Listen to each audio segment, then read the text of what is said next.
जय भगवान, जय गुरुदेव। श्री सद्गुरु परमात्मने नमः। सिद्ध सद्गुरु श्री रणछोड़ दास जी महाराज श्री गुरुदेव की सन्निधि में चतुर्थ भाग ईस्वी सन 1957 थी 1961 कुमारी कुमुदिनीबेन परमानंद पंजवाणी। आचरण की बातें। वाणी का व्यवहार। मिथ्याभिमानी और मूर्ख का हृदय उसकी जीभ में रहता है। वह बहुत बोलेगा और अपनी और सबका ध्यान आकर्षित करने को हमेशा बहुत लालायित रहता है। जो विचारवान और ऊंचे उठे हुए हैं, उनकी जीभ उनके हृदय में रहती है। आत्मीयता होने पर बहुत सोच समझ के और कल्याण को लक्ष्य करके उसकी जीभ उद्वेग रहित वाणी बोलेगी।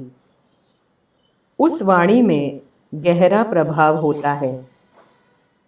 एक भाई धरी से या मीठे शब्दों में कहते हैं, तब तक सामने वाला हमको कमजोर समझकर हमारा कहा हुआ झूठा है ऐसा मान लेता है।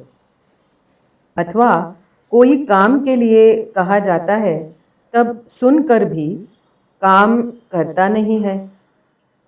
इससे मुझे तो ऐसा ख्याल हो गया है कि जो काम कराना है या लोगों को सही समझाना है, तो जोर से उग्रवाणी से कहना चाहिए। श्री गुरुदेव उत्तर देते हैं, अरे यह तो आपका कितना गलत ख्याल है। आपकी वाणी की शक्ति का ख्याल नहीं है और सही समझ भी नहीं है। धीरे से या मीठे शब्दों से बोलने पर लोग झूठ मानते हैं या काम नहीं बनता है। यह बिल्कुल गलत मान्यता है। वाणी का प्रभाव क्यों नहीं होता है, इस पर सोचना चाहिए। वाणी का प्रभाव नहीं होने में त्रुटि हमारी है, यह निश्चित बात है। साधन या भजन यही है कि जिसके करने पर हमारी वाणी शुद्ध और तेजस्वी होनी चाहिए। वैखरी का उद्गम परावाणी है। परावाणी का उद्गम मनोवृत्ति की सूक्ष्मतम दशा है। तो जब यह बात सुधारेंगे, तब परिणाम भी बदल जाएगा। यह स्पष्ट बात है। इसके लिए साधना में वाणी का संयम अत्यंत अनिवार्य है। वाणी के संयम में प्रमुख बात यह है कि हम झूठ न बोलें, क्रोध, गाली या दुर्वचन न बोलें, बिना जरूरी बातें न बोलें, आवश्यक हो उतना ही बोलें और कटु, उद्वेगप्रद या क्षोभ पहुंचाने वाली वाणी न बोलें। देखो, कुछ करने का निश्चय कर डालो। प्रारंभ तो नीचे से स्थूल से ही होता है। नींव डालोगे तभी मकान उठेगा ना। जिसका उपयोग बचपन से आज तक और मृत्यु पर्यंत कर रहे हैं, उस वैखरी वाणी को समझो और उसका ठीक ठीक सही उपयोग करने का निश्चय कर डालो। हमारी वाणी का शब्द भी निरर्थक नहीं जाना चाहिए। अनर्गल बोलना ही नहीं, यह निर्णय कर लो। आवश्यक हो वह भी दृढ़ भाव से बोले। भाव की दृढ़ता सत्य को लेकर ही आ सकती है, असत्य की दृढ़ता होती नहीं है। इसलिए असत्य अल्पजीवी होता है। सत्य के लिए मन की शिष्टता अनिवार्य होती है। एक मनुष्य के साथ मनुष्य की भाषा में बोलना चाहिए। चिल्लाकर, झुंझलाकर बोलना यह मनुष्य की भाषा नहीं। चीखना तो पशुओं की भाषा है, पशुओं की वाणी है। चीखना, गर्जना, प्रत्येक शब्द का उच्चार सुखद, खुशी पहुंचाने वाला और भावना से भरा हुआ समर्थ होना चाहिए, सामर्थ्यपूर्ण। जब कभी अशुभ देखने में या सुनने में आ जावे, तब दृढ़ परंतु सहृदयतापूर्ण स्वरों से वह कहकर बताना चाहिए। सामने वाले को अंतःकरण में चुभ जाए, दुख दर्द पैदा कर देवे, ऐसे शब्द सामने वाले की जितनी जो हानि करते हैं, उससे कई गुना ज़्यादा हानि तो शब्दों के बोलने वालों की करते हैं। वैसे शब्द बोलने वाला स्वयं अपना ही अहित करते हैं। सुख साधक शब्दों में अंतःकरण की मृदु भावना सर्वदा भरी रहती है। इसलिए यह ध्रुव है कि ऐसे शब्द कदापि जोर शोर से बोले नहीं जा सकते हैं। कठोरता से नहीं बोले जा सकते ये शब्द तो इतने मृदु होते हैं कि किसी के मत्थे पर या हृदय में चोट नहीं पहुंचा सकते। ये शब्द शांति, समता से भरे हुए, धीर, गंभीर और शांत ही होते हैं। जिसको देखने के लिए, मिलने के लिए अथवा जिसकी उन्नति के लिए तुम चाहते नहीं होवे, उसी के बारे में तुम एक भी शब्द कदापि न बोलो। जिसको संबंधित तुम अधिक बातें करते हो, उसकी उन्नति करने में तुम अधिक सहायता कर रहे हो। देखो, तुम्हारी भली बुरी बातों का सुनने वाले व ग्रहण करने वाले मनुष्यों की इस संसार में कभी कमी नहीं है। जो भी बातें तुम बोलते हो, उसके अनुसार कई मनुष्य अपना व्यवहार व भाव विचार बनाते हैं। इस प्रकार तुम तुम्हारे शब्दों के माध्यम से संसार में शुभ या अशुभ की वृद्धि कर रहे हो। यह कभी मत भूलना चाहिए कि हमारा एक एक शब्द सामर्थ्य से भरपूर है और शुभ या अशुभ की वृद्धि करने वाला है। किसी के भी अवगुण या दोष को कभी मत बोलो। जब जब भी तुम ऐसे शब्द बोलते हो, तब तब तुम स्वयं तुम्हारे ही कल्याण का, हित का घात कर रहे हो। यह खूब स्मरण में रखो। किसी का भी बुरापन न देखो, परंतु हमेशा सबका अच्छापन देखते रहो। बुरापन देखते रहोगे तो परिणाम में तुम्हारा अंतःकरण में बुरापन की काली काली छाया ही जमती जाएगी। अंतःकरण काला हो जाएगा, अंतःकरण में अंधेरा छा जाएगा। बोलने की भाषा में व ढंग में मनुष्य को अत्यंत सावधानी रखने की अनिवार्य आवश्यकता है। कारण कि हम जो भी बोलते हैं, वह वाणी किसी भी प्रकार का फल निष्पन्न किए बिना रहती नहीं है, निष्फल निरर्थक होती नहीं है। फल या तो सुखप्रद होते हैं या तो दुखप्रद होते हैं। और विद्या की तरह बोलने की भी विद्या है।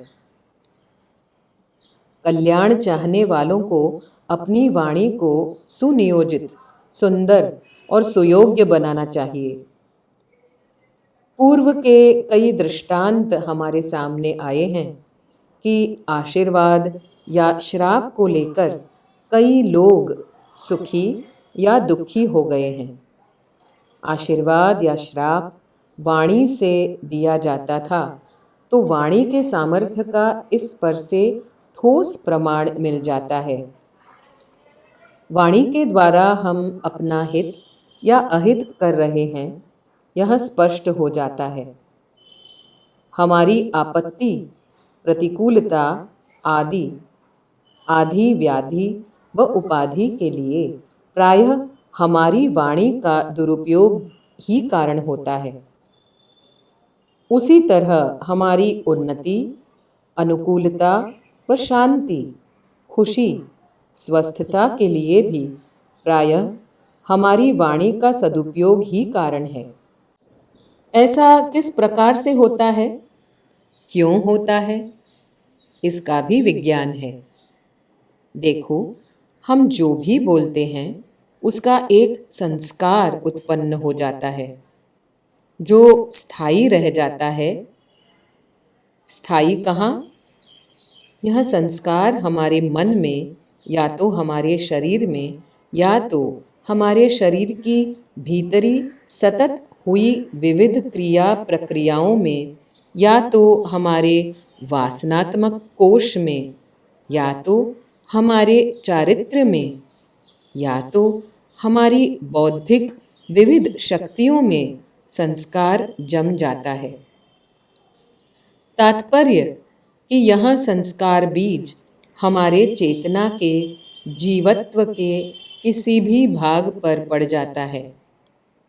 वही संस्कार बीज हमारे में कालानुसार क्रमशः वृक्ष होता हुआ, पुष्टि वृद्धि पाता हुआ हमारे लिए दुख रूप या सुख रूप फलों को उत्पन्न कर देता है। जब हमारे शब्द अपने में विपत्ति, व्याधि, निराशा, दरिद्रता आदि का संस्कार डालते हैं, तब उन दुखद स्थितियों के प्रति हम गति करने लग जाते हैं। और यदि ये संस्कार विशेष बलवान हो जाते हैं तो हमारे शरीर में रहे हुए सारा सामर्थ्य उन संस्कारों के अनुकूल स्थितियां अल्पकाल में ही हमारे में उत्पन्न कर देते हैं। इससे विपरीत जब हमारे शब्द हमारे में सुख, संपत्ति, स्वस्थता, समता, आशा, उत्साह आदि के संस्कार डालते हैं, तब उन सुखदायी दशाओं के प्रति हम गति करने लग जाते हैं और हमारे शरीर में रहे हुए सारे सामर्थ्य उन सुखदायी स्थितियों को हमारे में अतिशीघ्र प्रत्यक्ष करने के लिए शीघ्र ही क्रियाशील हो जाते हैं। तात्पर्य कि शब्दों में रहा हुआ सामर्थ्य सुखदाता या दुखदाता बनने में कारण हमारे शब्द होते हैं। वह हमारे जीवन के उद्देश्य की सिद्ध करने वाला या उसमें प्रतिबंध, बाधा करने वाला होता है। इसलिए जो शब्द हम अंतःकरण की सही लागणी व भावना से बोलते हैं, अर्थात जो शब्द हमारे अंतःकरण को, हृदय को स्पर्श करते हैं, उन शब्दों में हमारे जीवन में सुखद या दुखद परिवर्तन करने का अधिक बल रहा होता है, रहता है। शब्दों में रहे हुए सामर्थ्य का सुखप्रद या दुखप्रद होने का मुख्य आधार प्रायः उसी में रहे हुए अर्थ, उद्देश्य और उसके बोलने का ढंग, तरीकों पर रहा है। जिन शब्दों में बड़बड़, गड़बड़, फड़फड़ाहट, असंतोष, निंदा, टीका, टिप्पणी इत्यादि का भाव होता है, वे दुख साधक शब्द हैं। इसलिए ऐसे शब्द बोलने वालों को ही अत्यंत हानि करते हैं। मैं फिर दोहराती हूँ, जिन शब्दों में बड़बड़, गड़बड़, फड़फड़ाहट, असंतोष, निंदा, टीका, टिप्पणी इत्यादि का भाव होता है, वे दुख साधक शब्द हैं। इसलिए ऐसे शब्द बोलने वालों को ही अत्यंत हानि करते हैं। सुखेच्छु को कभी भी ऐसे शब्द नहीं बोलना चाहिए। अल्पभाषी, मौन, मितभाषी, अपना और दूसरों का भी हितकर्ता होता है। तेन त्यक्तेन भुंजितः। भोग और यज्ञ त्याग दोनों अविच्छिन्न हैं, दोनों साथ साथ में ही रहने वाले हैं। जितना भोग उतना ही यज्ञ होता है। तब तक ही भोग सुखप्रद होता है। भोग बढ़ जाता है और यथार्थ कर्म घट जाता है, तब प्रकृति में क्षोभ उठते हैं। इसलिए ऋषियों ने कहा है कि तेन त्यक्तेन भुंजितः, अर्थात तुम त्यागपूर्ण भोगों का उपभोग करो। जो भी तुमको प्राप्त है, जितना भी तुमको प्राप्त होता है, उसमें से यज्ञ का हिस्सा पहले निकालो, फिर शेष में से उपभोग करो। हिस्सा निकालने के पश्चात जो त्यक्त रहता है, अर्थात शेष रहता है, तेन त्यक्तेन भुंजितः, उसका उपभोग करो। तात्पर्य कि हर एक मनुष्य का यहाँ पहला कर्तव्य है कि दूसरा मनुष्य दुख में हो तब उसका हर प्रकार के सहायक बनना। अगर ऐसा न करें तो वह मानव ही नहीं है। दूसरों के धन की कामना करने का तो फिर प्रश्न ही नहीं रहता है। फिर भी त्रिकालदर्शी ऋषि ने स्पष्ट वाणी से कहा कि माँ गृधः कस्यचित् धनम। यजुर्वेद। ऋग्वेद में एक ऋषि ने यज्ञ परायण बुद्धि को कामधेनु कही है। वहाँ ऋषि ने प्रार्थना करते कहा कि हे देवगण, आपकी दिव्य पूज्य यज्ञमय बुद्धि को और यज्ञ भावना को मेरे योग व क्षेम के लिए मेरे जीवन में बार बार आह्वान करता हूँ। उसको मेरे में सदा के लिए आधान करना चाहता हूँ। गेहूं और जौ के खेतों में जाकर तृप्त होकर आई हुई और दूध की हजारों धारा देने वाली उत्तम गाय जिस प्रकार हमको दूध से परिपूर्ण व परितृप्त करती है, ठीक उसी प्रकार यह यज्ञ भावना की कामधेनु भी हमको परिपूर्ण करें, हमारी समस्त कामनाओं को पूर्ण करें। मानस जी में कामधेनु का स्वरूप बड़ी अच्छी प्रकार समझाया गया है। यज्ञ यानी परहित, परमार्थ, स्वार्थ का त्याग। वही परमार्थ श्री कृष्ण भगवान ने कहा है, अनेन प्रसविष्यध्वमेश वोस्तित्वष्टकाम धूक। प्रजापति ने हमारा सर्जन करते समय भी हमको कह रखा है कि इस यज्ञ भावना के द्वारा ही जो चाहिए सो उत्पन्न करना, वही तुम्हारी शुभ कामनाओं को पूर्ण करेंगी।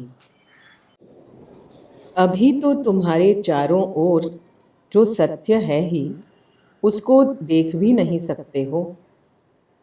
फिर जानोगे कब, समझोगे कब और आचरण में कब लाओगे? जब हम मिटते हैं तब सत्य हम में डेरा डालता है। मिटने के लिए निश्चय, तत्परता और शौर्य चाहिए। इनके बिना दंभ, पाखंड तथा भ्रम, असत्य कुछ भी छूटता नहीं है। तुम्हें सही में प्रारंभ करना हो तो मैं सिर्फ एक ही बात का ख्याल रखने का कहता हूँ। बस इतना ही ख्याल रखकर जीवो कि जीव मात्र में ब्रह्म है। वही ब्रह्म है जिसकी आप उपासना करना चाहते हो, जिसकी चर्चा आप करते हैं कई वर्षों से। जो अपने चारों ओर रहने वाला जीवंत प्राणियों के प्रति भी चैतन्य युक्त जागृति का अनुभव नहीं कर पाता है, वह मनुष्य मनुष्य नहीं है। जागृत चेतना होवे तभी मनुष्य मनुष्य होता है।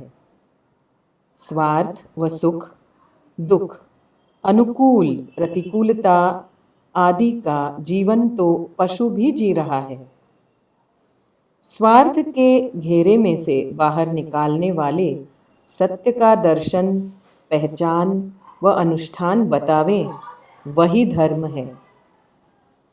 हम ईश्वर व ईश्वर की बातें व चर्चा करते हैं, परंतु मनुष्य होते नहीं हैं। यह भूल जाते हैं कि ईश्वर तत्व ईश्वरत्व के लिए पहले मनुष्यत्व साध्य करना ही पड़ता है। सत्कर्म, सदाचार व आत्मवत सर्वभूतेषु के अनुष्ठान से, सत्यानुष्ठान से मनुष्य को अपना मूलभूत स्वभाव व स्वरूप का भान व ज्ञान होता है। त्याग, उदारता, क्षमा, सर्वसमर्पण, नीति, अस्तेय का पालन होता है।